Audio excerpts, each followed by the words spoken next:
अस्सलाम वालेकुम dear students. आज हमारा लेक्चर नंबर 2 है फिज़िक्स 10th का, चैप्टर नंबर 10 का। तो आज हमने लॉन्ग क्वेश्चन पढ़ना है बॉल एंड बाउल सिस्टम। तो ये बहुत इंपॉर्टेंट लॉन्ग क्वेश्चन है। रिसेंटली जो 10th के पेपर्स हुए हैं ये बोर्ड में हमारे पास लॉन्ग क्वेश्चन आया है, तो इसको हमने तवज्जो से सीखना है। तो बॉल एंड बाउल सिस्टम जो है ये हमारे पास सिंपल हार्मोनिक मोशन की एग्जांपल है। इसके पहले वाले लेक्चर में हम motion of mass attached to spring पढ़ चुके हैं, वो भी सिंपल हार्मोनिक मोशन की एग्जांपल थी। 3 एग्जांपलें देकर हम इसको डिफाइन करेंगे कि सिंपल हार्मोनिक मोशन क्या होती है। तो यहाँ पर हमारे पास बॉल एंड बाउल सिस्टम, ये हमारे पास एक बॉल है, इसको एक बर्तन के अंदर या बाउल के अंदर हमने प्लेस करना है और इसकी मोशन को हमने डिस्क्राइब करना है। तो स्टेप वाइज इसको हम सीखते हैं। सबसे पहले है कि when ball is at the mean position O net force is 0। शुरू में बॉल जो है वो दरमियान में रखी होगी, जिसको हम मीन पोजीशन कहते हैं। तो यहाँ पर हमारे पास नेट फोर्स 0 होगी। नेट फोर्स क्यों 0 होगी? क्योंकि बॉल का जो वेट है वो नीचे एक्ट कर रहा है, W is equal to mg, और बाउल का जो नॉर्मल रिएक्शन है वो अपवर्ड एक्ट कर रहा है। तो न्यूटन थर्ड लॉ के मुताबिक ये दोनों एक दूसरे के इफेक्ट को कैंसिल कर रहे हैं। नेट फोर्स हमारे पास 0 हो गई है। तो नेट फोर्स 0 है। अब अगला स्टेप हमने क्या करना है?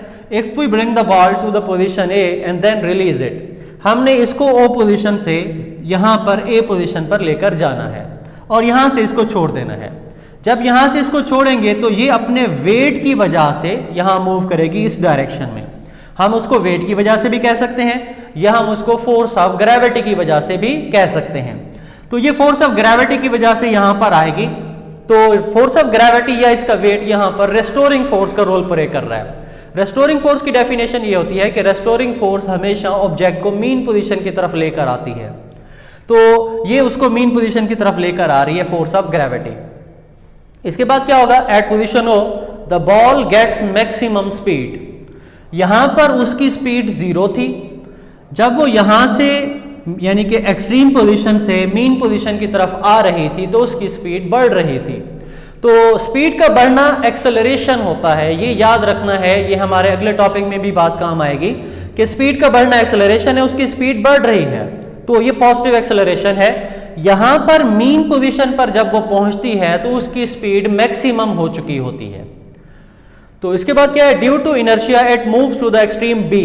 अब इनर्शिया की वजह से वो यहां पर रुक नहीं सकती बल्कि अपनी मोशन को कंटिन्यू रखती है और नेक्स्ट एक्सट्रीम पोजीशन जो कि बी है वहां पर पहुंच जाती है। तो यहां पर पहुंचती है।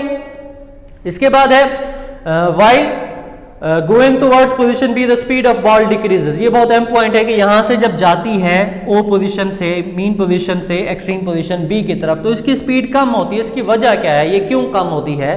उसकी वजह यह है कि अब ये मीन से एक्सट्रीम की तरफ जा रही है, रेस्टोरिंग फोर्स के अपोजिट मूव कर रही है। रेस्टोरिंग फोर्स की डायरेक्शन तो होती है मीन पोजीशन की तरफ, ये उसके अपोजिट मूव कर रही है। इसकी वजह से इसकी स्पीड डिक्रीज हो रही है। स्पीड में डिक्रीज होना भी एक्सेलरेशन होता है। इस तरफ नेगेटिव एक्सेलरेशन होगा, यानी कि यहां पर इस तरफ पॉजिटिव एक्सेलरेशन होगा, इस तरफ नेगेटिव एक्सेलरेशन होगा।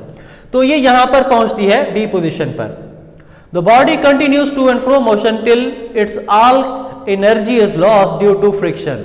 तो फ्रिक्शन की वजह से पहले तो ये टू एंड फ्रो मोशन जारी रखता है, यानी कि ए से बी की तरफ जाएगा, फिर बी से ए की तरफ आएगा, वाइब्रेटरी मोशन को अपनी जारी रखेगा, हत्ता कि इसकी स्पीड आहिस्ता आहिस्ता कम होती जाएगी, इसका एम्पलीट्यूड कम होता जाएगा, इसकी वाइब्रेशन कम होते होते फ्रिक्शन की वजह से यहां पर रुक जाएगा।